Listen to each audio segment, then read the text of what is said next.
Hi everyone. I'm delighted today to be joined by Matt Jones. He's a principal at the financial technology and insurtech focused venture investor Anthemis Group. Matt, thanks for joining me. Hi, Steve. Good to be here. Thanks for having me. So, interesting times for everyone at the moment, and I figured it would be good to get the perspective of an investor. For those who don't know Anthemis, you guys have been investing in financial technology for well over a decade. I know that much. I'm not sure exactly how long, but I know you have quite a strong focus on insurance technology these days, right the way across sort of the value chain, really. So we'll get on to more of that. So I guess to begin with, it'd be useful maybe to tell people sort of what is the investment thesis at Anthemis, as I know that's something VCs typically follow their own thesis and have quite strong views on that. Yeah, absolutely. So where to begin? So if I think about the investment thesis we've got, so as you mentioned, Anthemis as a whole is focused on financial services. So we invest into businesses that represent the future of financial services. And within that, there are a few of us that focus on the insurance industry.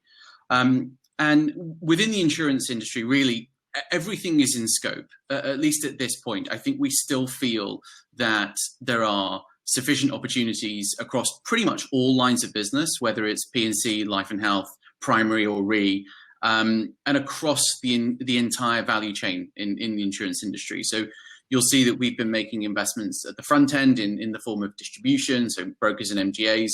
We've invested in businesses that are working on underwriting and bringing in new sources of data to improve that. And then we also look at kind of the back end, if you like. So we look at all sorts of kind of technologies that insurance companies and other institutions can run on, typically in the form of SaaS. And then in addition to just what you might call pure insurtech, we're also investing in a series of other spaces that we could call adjacencies. And these are really where there are opportunities to embed financial products or insurance products into other industries, and where you can see other businesses being built that are going to have a knock-on impact on the insurance industry down the line. So examples of those include things like energy, agriculture, mobility, health. There's some really interesting stuff happening in those industries that, and they're going to have a big impact on insurance, and just perhaps 2 or 3 steps removed over maybe a 10-year horizon. So for now, everything is in scope for us. There's nothing that we don't have any, whilst we do have our favorite parts of the value chain, and we do have our favorite lines of business and otherwise in some cases, I think we still feel like the opportunity is still enormous in insurance.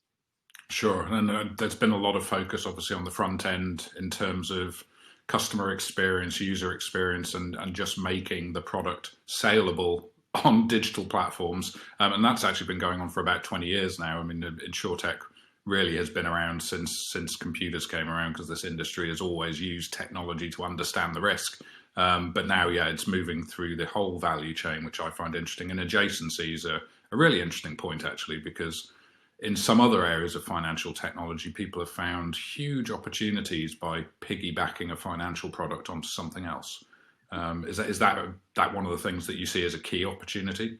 Absolutely. I mean, there are a couple of different ways of looking at it. So maybe to bring it to life in mobility, for example. So we invested in a company that's called Humanizing Autonomy. And what those guys are doing is developing advanced pedestrian detection technology for autonomous vehicles and actually for any kind of situation where humans and machines interact. Now, on the face of it, a lot of people might think, what the hell's that got to do with insurance? But if their technology is the technology that takes off, and if their technology can really impact the safety of people interacting with machines, and it looks like they are having an impact, that gets to the core of, first of all, in the autonomous vehicle context, insurability. If you can make one of these vehicles safer and get them on the road sooner, that's incredibly interesting. And then you're getting to the core of premiums and claims. It's making something safer. So when we think about these adjacencies in embedded finance, it's really not just about embedding a financial product within a different setting, in the form of, for example, a tick box or adding something to a workflow. It's really thinking holistically about safety and security and topics like that. And the opportunity to impact premiums and claims further down the line. Like I said, often 1 or 2 steps removed. Sure, sure. Which is actually a trend in insurance outside of technology as well, as people try to embed insurance protection within products to add resilience, housing, infrastructure, all those sorts of things. So it's a very interesting trend going on right now. Um, it would be remiss if we didn't talk about COVID-19, given we're still in the lockdown now. And I guess it would be very interesting to hear from your perspective and Anthemis's perspective, sort of how COVID-19's affected insurtech and maybe more broadly the funding environment, I guess, for startups. Yeah, I think towards the end of last year, what is a little bit of fatigue is probably the best way to put it, right? So I think around the final quarter of last year, there were, and maybe it's just the time of the year, maybe, but I think there were a lot of people that were feeling like, they've been working on this current wave of insurtech had been going since around 2014, so we're 5 or 6 years in, and I think a lot of people felt like we were getting to the point where startups really had to start making a difference, and I think some people were disappointed with what had happened, and some people were really happy. So then COVID-19 hits, and I think if we think about, we kind of break up the different components of the ecosystem, we've seen all sorts of different effects. So for example, on the corporate side, on the insurers and the reinsurers side, I think we've seen an acceleration in digitalization. So for example, processes that perhaps were paper-based for the final 10% are suddenly in scope as needing to be digitalized now, because you can no longer rely on, and this is especially the case in life and health, you can no longer rely on a person being able to access a home, sell a policy, and for example, even take bloods in the case of underwriting. So we've seen, we've definitely seen an acceleration, and for example, Microsoft said that they'd seen something like 2 years worth of digital transformation acceleration in 2 months, which is remarkable when you think about it, and I think that's certainly going to continue. And then on the startups and investors side, I think we've seen something of a flight to quality, and I think that works both ways. So on the one hand, you've seen investors that are really focusing a little bit more on maybe the slightly more established startups that have got a longer track record and that can perhaps slightly more easily point to an ROI, for example, if they're developing a B2B solution. And then on the investor side, on the startup side, what we've seen is that there's a flight to quality in terms of startups seeking out investors that understand the insurance space. So previously, where there perhaps was a tolerance for, they'll take 20 or 30 meetings because with all sorts of investors that have got all sorts of different understandings of insurance. Now they're really focusing on wanting to work with partners, with investors that really understand the insurance industry and that don't have to go through the 101 of what the product is that they're selling and the value chain and the role that they're playing over a period of about 5 meetings. And that's partly because we're now in a situation where, a lot of companies are in need of cash pretty quickly. So I think those are the two things that we've seen. I think overall, though, we're probably, or at least the industry more generally, is reckoning with the fact that there are a lot of startups that probably shouldn't have been funded. They probably shouldn't have received a penny. And so I think there's a little bit of buyer's remorse right now in that people are kind of wishing they hadn't made those investments. And so, in that sense, I think we'll see a little bit of a slowdown over the next 6 months or so as people kind of regroup and dust themselves off and think about what they want to do next. Yeah, I think that's quite a healthy response, though, and probably the outbreak of COVID-19 may have sort of forced some hands to sort of reassess where the money's been going. There's certainly a lot of startups that make a lot of noise and then disappear very quickly and never get spoken about again, or that continue to plod along doing very little in the way of gaining traction, unfortunately. So a regrouping and a refocus is probably a good thing, but also encouraging for the startups that there are people out there who do understand the sector, because that's really important as well, because I talk to insurance technology startups all the time, and often they are looking for understanding about the industry rather than just money. So for the two to come together, I think is really important. Yeah, and I think it takes a little bit of time as well, right? I mean, as I said, this current wave of insurtech started only 5 years ago, and so 5 years ago, 4 years ago, the number of funds that had invested in an insurance startup were pretty small. Now people have had the chance to invest. They've seen, how the industry works a little bit. So that cohort of investors that understands the industry is growing, and I think that's really good. I think that's really, really good. Yeah. There's also a bit of a wave of sort of new money or new to insurtech that's coming along as well, and a lot of it's coming from sort of private equity investors who are experienced in financial services. Absolutely. Who are now seeing insurtech, but they're looking obviously for things that are a little bit more mature, I guess. So so that makes it interesting as well for second and third rounds for people, because this is an area Anthemis has moved into fairly recently, hasn't it? You've moved into providing more growth funding. So in February, we announced the first close of a new fund that will just be focused on the insurance industry. It's a growth stage fund that's focused on Series B and C, so somewhat before the PE guys that you were kind of referring to then, but later than the typical stage that Anthemis has been investing in over the last few years. I think the reason we did that was clear. We think there's an exciting opportunity there to accelerate some of the larger companies and help them scale up. And then, when it comes to the investors that are backing that fund, we're really pleased to be working with people that can actually collaborate with these startups, and, who are very keen themselves to drive forward positive change in the industry. So the first close was done in February. We continue to talk to investors, and very excited to see where that goes. Great. No, I think it's supportive for the industry to have investors at all stage of life cycle now, because too often you hear of startups running out of money after one stage and then not quite being viewed as ready by the later stage investors. So that middle bit can be really vital. So in terms of sort of themes that you've seen that might be emerging during the pandemic that we're currently experiencing, I mean, obviously there's been the switch to digitalization, but what other areas is Anthemis looking at as potentially accelerated right now?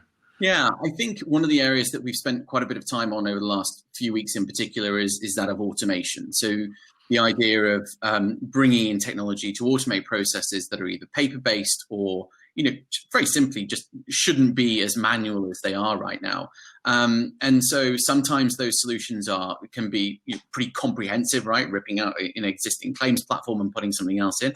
But sometimes they can be far more modest. They can be, something like, installing, bots as to work alongside employees to be able to do simple claims processing tasks, for example. So, I think one of the things that we expect over the next few years is that, the expense ratio is going to continue to come under pressure. And one of the ways in which that can be addressed, where, an insurance company has often got the most control, is its own internal processes. And so I definitely think that will be an area that we see, a lot of attention paid to. I think in addition to that, we're looking at, still looking at mobility. And what's been really interesting is that, I think so many of the conversations that we were having before COVID-19 were around, for example, the decline of the car, and now the car is kind of trendy again, right? It's the safest form of getting from point A to B, because you don't have anyone else in there. It's like a nice shield, kind of a metal box that you're hiding out in. So I think we expect to see perhaps an uptick in car usage and car sales over the rest of the year. But I think the most, one of the things that we've spoken about a lot at Anthemis is, the electrification of those vehicles, right? I think that's going to be the interesting thing to observe over the next kind of 12 months or so. And, that in itself kind of generates opportunities for insurance products. And then I guess the third thing I would mention is around health. So, and it's not just things like, for example, remote medicine and the idea of kind of digitizing doctors' offices. It's really thinking through the problem that a lot of insurance companies have, which is what I hinted at earlier on, collecting data about potential customers as to their health, not just at the beginning, but on an ongoing basis, in order to, for example, be able to deliver things like life insurance. We've spoken to a number of life insurance companies, especially in the US, where a modestly sized life insurance policy of a few $100,000 face value still needs fluids. It still needs fluids and an examination there. So technology that is able to accelerate those processes and take accelerated underwriting to the next level, I think are also particularly interesting. But again, I think the range of things that I've just shared there just go to show that there's so much that still can be done, and this, what we're going through right now is going to just speed a lot of that up. Yeah, health's a really interesting area, I think, because as you add data into the process or the life cycle of a patient, you help the medical professional up front, but at the other end, you're helping the insurers and you're helping the risk assessment that goes with various services in the middle as well. So there's a lot of opportunity for startups to assist in that area. Absolutely, and I think one of the things that I'm most interested in is what I kind of hinted at just, which is about how do we get a live picture of a person's health, so in real time on an ongoing basis, so that an insurance company can, as something changes, provide the help and support that is necessary to either mitigate a condition that is emerging or to deliver the right treatment, almost instantaneously. Previously, the way that a life insurance policy would work is you do the underwriting at day one. Of course, this happens in P&C as well, but you do the underwriting at day one, you cross your fingers for 20 years and then see what happens. And so I think people have realized that maybe that is a little bit outdated and that there's an opportunity to improve that. Absolutely, yeah. I mean, there's a whole concept around sort of real-time or continuous underwriting that lives for the life cycle of an asset, and that I know some of the big facultative property insurers look at quite heavily as how they take data inputs from property owners to input into their underwriting process and how that runs on a continuous basis, and potentially that results in a fluctuating premium payment over time as well as you mitigate or add risk. Yeah, we invested a few years ago in a company called insurtech, and they provide high resolution data for insurance companies and reinsurance companies. And some of the stories they have, if anyone is interested, you should definitely reach out to the team. Some of the stories they have as to, skeletons in the closet is the best way that I can put it. The insurance companies have taken on a risk, they've put it on the balance sheet, they sitting back feeling pretty comfortable, and then they realize that actually, the asset in question is 10 kilometers down the road and a lot closer to a body of water than they originally thought. So, there's some really, it's fascinating stuff to see. Can also be a little bit scary when you find out how things have been done before. Sure. So let's move on from sort of the startup opportunities to how startups can work with sort of the capacity providers in the space. As you know, this is an area that we're particularly interested in at Artemis, and sort of how reinsurance capital plays a role in helping insurtech startups, because it's obviously one of the key things that they can tap into, and the capital markets being a potential opportunity. So how do you see startups assessing that, and is this something that you help them to understand?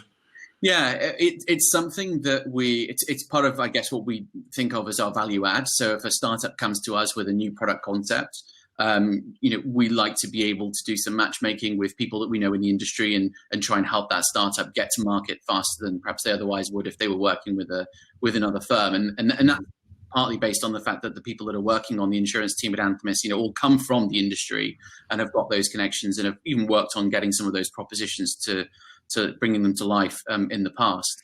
When it comes to startups and incumbents on the capacity side, there were a few stories, I think, again, towards the end of last year that suggested that a number of capacity providers were kind of pulling back from startups. I think what we've observed at the really early stage, the kind of the stage that I guess you could call concept stage, where you're really bringing a brand new product to market, where you're just testing it out, we continue to see a lot of appetite there on the part of, whether it's Lloyds syndicates or even, in the company market, we continue to see interest in testing and learning when it comes to new products. I think where things are going to get a little bit tougher is at the much later stage, where perhaps a startup and an insurer or reinsurer have been working together for a few years, and perhaps where the message every year has been, okay, next year, well, with this profitability coming next year, we won't let you down. And then after 3 or 4 years, it's getting to the point where actually someone's got to say, well, something's not quite working here. So I think it's going to get a little bit tougher at the later stage side, not honestly for good underwriters and good risk managers, Perhaps for those that have kind of ridden their luck a little bit, it will be a little bit harder. And then on the early stage side, I think we continue to see that there's good appetite to try things out and to be in market and learn about emerging risks. It does seem to me that there's a bit of a hurdle or a hump that some startups have to get over if they're very focused on sort of customer acquisition and they're spending a lot of money on marketing costs, and then they're laying off a lot of the risk to reinsurers, but it's not particularly profitable and the loss ratios may be a little high because they haven't really achieved the scale and diversification yet that they need. So they're really spending money up front, using somebody else's capacity at the back end who may not be so happy about the loss ratios, and there's a real squeeze that emerges for some of them. And this is, I think, is going to affect some of the really big unicorn-sized players potentially. Yeah, quite possibly. I think we'll have to see, see how things play out. I mean, one of the things that we've seen, one of the things that we see our startup spending a lot of time on is thinking through what is the most efficient form of capital that I should be working with, right? What is the best form of capital? Is it the reciprocal model? Is it traditional reinsurance? Is it having their own carrier? Is it doing something using derivatives in Bermuda, for example? I mean, there are all sorts of kind of weird and wonderful ideas that we see. And for each startup, there's going to be an ideal kind of answer, I think. But no question, it's going to be an interesting time. And I think especially as we get towards the end of the year and we start looking at renewals and stuff, I think people are going to be taking a long, hard look at some stuff and kind of making some tough decisions. No, it's another of the really fascinating things about technology startups getting the attention they deserve in insurance is that you begin to see real opportunities for sort of hybrid structures emerging, which do bring together the capital markets and the traditional market. And obviously regulation and licenses is an issue that holds people back. But increasingly there's more and more companies willing to front for these startups as well. Yep. And it does seem that we may move to a stage where startups end up showing incumbents a better business model, perhaps for a capital mix, because in the traditional market, everybody's leveraging the capital markets as well, but the mix there is more retrocessionally focused, where on the startup side, it's growth capacity that they're looking for. Absolutely. So I think it could be really interesting as people begin to find the right equilibrium there.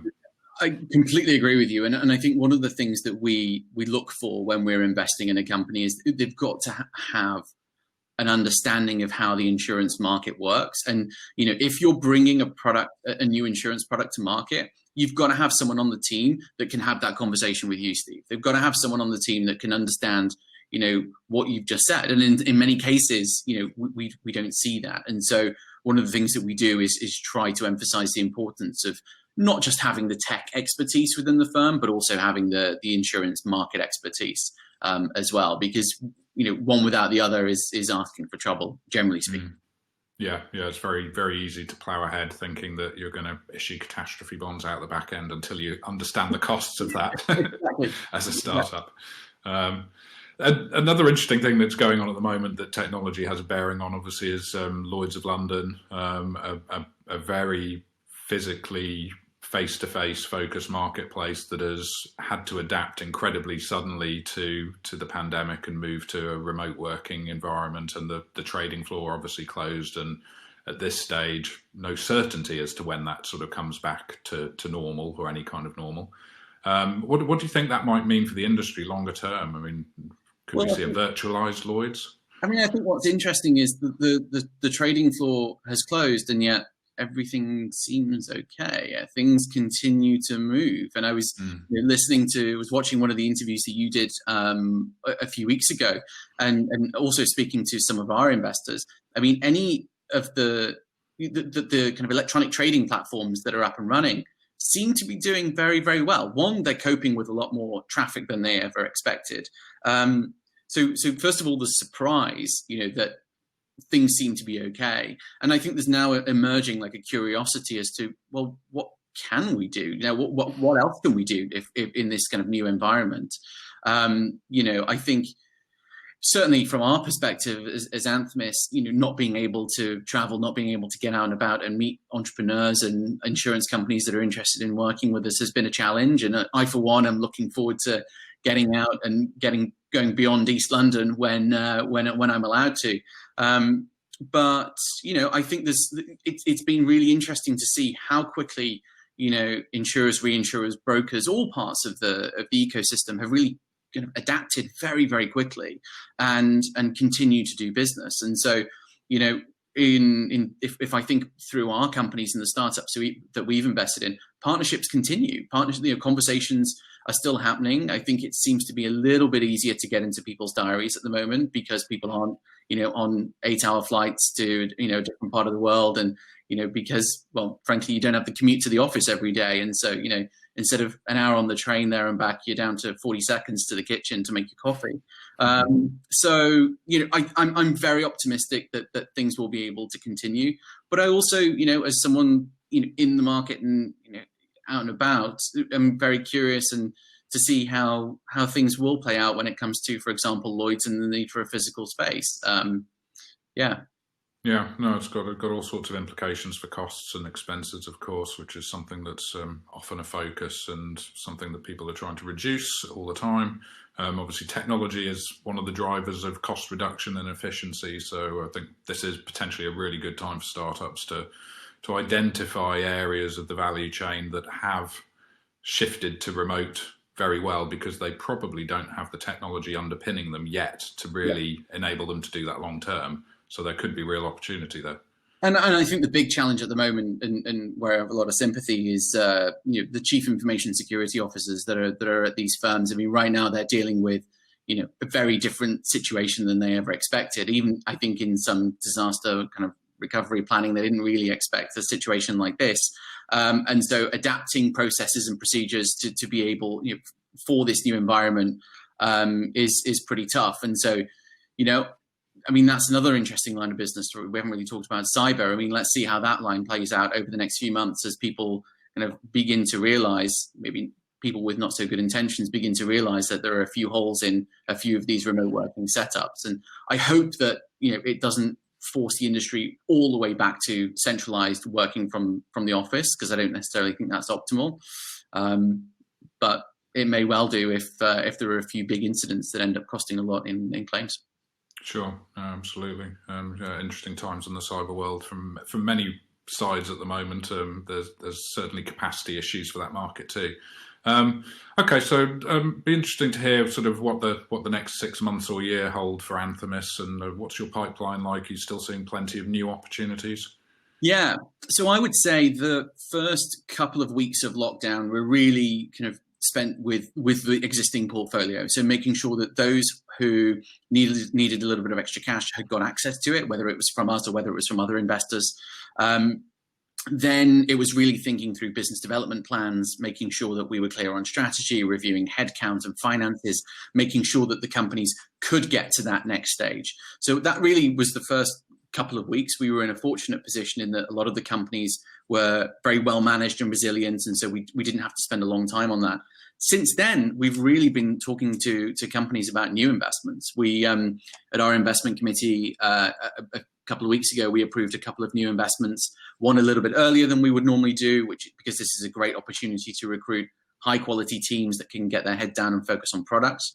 And then one a little bit later than we would normally do, which was a really interesting opportunity with good underlying metrics. But unfortunately, they just had to come to market to raise more cash at a tricky time. So we will continue to, we have continued to invest. Processes are probably, it's a smidgen longer than, we or the founders would like, but we are continuing to invest, and we're adapting our processes to be able to continue to do so. We've got a couple of other investments that we've made in the insurance space that haven't yet been announced. One in the weather space, which is extremely exciting. I'm looking forward to talking about that one soon. And then I think you'll probably see us make maybe 2, 3, or maybe even 1 or 2 more than that investments in insurance before the end of the year. We at Anthemis, we made overall. You mentioned earlier on, we've been up and running for 10 years. We've made around 100 investments in the last 10 years, and 20% of those are in the insurance space, and I think you can expect that to grow. And FT Partners put us at the top of we're the most active venture investor in insurtech, and so I'm quite keen to keep that title as well. So we'll see how that goes. That's great. It's important for the industry to have investors who understand what sort of the industry needs, but also understand what the founders need as well. So that's encouraging.